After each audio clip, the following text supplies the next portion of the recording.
All right, so President Trump, he's going through interviews right now to appoint a new chief of staff. So you had John Kelly, who's a former Marine, man, a Marine military officer, served this country, has great military credentials, and he was in a position in 2017. Now, they say in this in the business article is that he used to show up late, and leave early, tell his colleagues that I will be coming back and never come home, or never come back to the facility in the White House, man.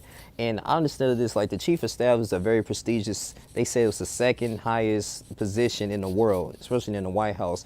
And, you can go back for his instance, like, had JFK, he had Ted Sorensen, was pretty much his spokesperson. And the whole purpose of the chief of staff is to fulfill the president's agenda, to fulfill it. And, they go through the information flow, they do the compensation, man, and they pretty much enforce different laws and work with the U.S. House of Representatives and the United States Senate. And, without a chief of staff, it's like if government fails, who they're going to blame for it. And now, if government fails, it's pretty much a chief of staff. They didn't do what they're supposed to do. They failed to advise or have a good cabinet for the president. And this gets me thinking that, that he tried to get Nick Ayers, and Nick Ayers is 36 years old. He has a little good political operative, and he stepped down from the position. He didn't want to even take the position because, he wanted to return home and go back to his family back in Georgia, man.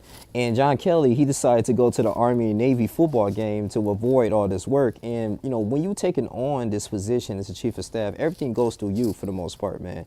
And you always on the phone. Rahm Emanuel, the mayor of Chicago, he said you always on the phone, 3 in the morning, during dinner, during bedtime. It's really just a nonstop of work, man. And you get a desperate phone call or something, destruction that happened all over the world, and you have to be on it. You have to have great critical thinking skills. You got to have good analysis skills. And this is something that the country needs. Now, Jim Mattis, the Secretary of Defense, he was saying that, well, it is a prestigious position, but the most thing that, not only the problem is that people don't want to do it, it's just that it's not too many people that's qualified for the position as well. And you're doing all these interviews, I'm just thinking that, you can't get anybody to be the chief of staff because, if the government succeeds, it's pretty much the commander-in-chief, or the chief of staff, I want to say. And, you can go back to the Watergate scandal that happened during Richard Nixon's reign in 1974, June 17th. And, the chief of staff in this particular time just, they failed to tell what the president needed to hear. And so they sent up here and giving money to burglars, saying hush money, and said, hey, man, let's just cover this up, let's cover the scandal up. Then, just giving money to Iran, weapons to Iran so they exchange for hostages so they can eliminate some type of, destruction or some world power in those Middle Eastern countries. And, just to get, Osama bin Laden, all this stuff and things that have been going over the President Obama administration. I mean, this has to go through in the order of the chief of staff, man. And so it's really a rigorous task. And I couldn't blame really Nick Ayers or any individual who wants to do this. I mean, this is kind of crazy because, if you were taking on John Kelly was like, if I'm taking on this position and I want to continue to get on, because he was thinking that, well, President Trump was stating that, well, he at least going to be there until the midterm elections. But hey, I mean, he kind of did it, and then he was going to leave. He was going to do this resignation, because why would I continue to serve a country and to serve an individual that's unpredictable, that's unmanageable? And President Trump, of course, he's very little arrogant, man. People were saying that, and he was against legal immigration, and he wasn't getting danger pay. Of course, the National Guard, they was holding on and protecting the U.S. border, and it was just, he was right as this happened. I mean, you got women and children of people that's just pregnant, wants to cross over and to help have good lives, man. And he was just, if you have a conscience of that, you have to, you have to think about all that, man. You have to pretty much defend the president. You're like literally a puppet, a sidekick of the president, but you still make a lot of money. You still like in a higher position. And, Nick Ayers, who was the former chief of staff, the vice president, Mike Pence, it's a little bit different, little different tasks there and duties. But I just want to say with this, man, it's going to be really interesting, man. And John Kelly, I'm not too surprised in him, but I still want him to at least put some little effort into it. But I know it's probably be a very tedious and rigorous task, man. Like, everything pretty much goes to you. You have to be very knowledgeable about, like, just the information that comes in. I mean, the tariffs that's going on. I mean, this particular liberal New World Order that's going on, too, with Mike Pompeo. And I'm prone to say, like, Mike Pompeo or Jeff Sessions, they were pretty much the only loyal individuals And you know, a couple of years ago, we just had James Comey. He was just fired, you know, from the federal, the former FBI director.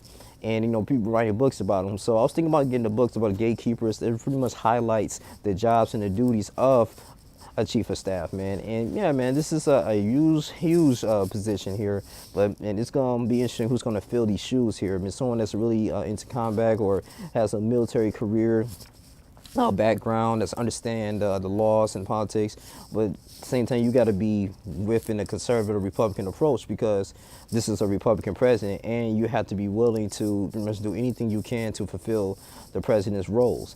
And if he's just not getting into the scandals, you know, we got a huge discrepancy against him and the Democrats right now.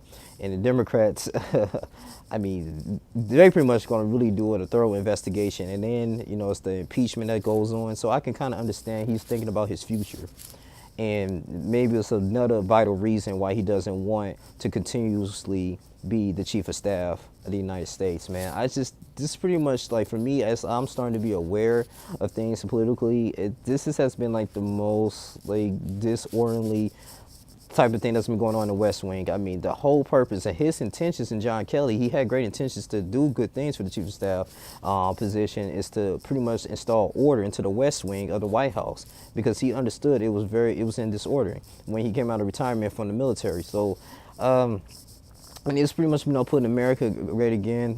You know, Donald Trump just tweeted that Nick Ayers, you know, he's still a good vital position for the for this job, this occupation. But it's really nothing, I'm gonna say, concrete or anything that's settled for him to really take this position. Seriously, I mean, if you want to be all in all, like you really want to get into this, man. But hey, we'll see how this is going to be. But hey, I was gonna say bye, John Kelly. John Kelly's gonna pretty much do better things, man, in the White House. But it's very disorganized. I wonder how this Trump administration is going to do. If you want to take on this position, he still had to listen to Ivanka Trump, who's the first lady, and he had to, you know, be with the daughter and the son of Donald Trump. So, and it's a lot of crooked wickedness that goes on, man. So we'll see, man. But this is a vital position. It needs to be filled, and I'm just wondering how this is going to be, man. But you know, let's get ready for the White House, man. I mean, they doing this liberal order nation right now, and they trying to do like things with Iran, Russia, you know, Iraq. At this moment, you still got troops in Afghanistan, and our country is still continuously bombing Yemen and other countries in general. They've been doing this since the Obama administration as well. I mean, previous administrations, you know, just bombing countries in order to set up a world central bank. It's just a lot of things, man, on the conscious mind. But if you want to take on a position, that's what you have to, you know, sign up for. But that's all I gotta say, man. You guys continue to like, comment, subscribe. What you guys think about this situation, man, here? Who's gonna be the next chief of staff? I mean, you got a few days. He's doing a lot of interviews, so it's gonna be interesting. That's all I have to say, man. I just want to hear your thoughts. I'm out.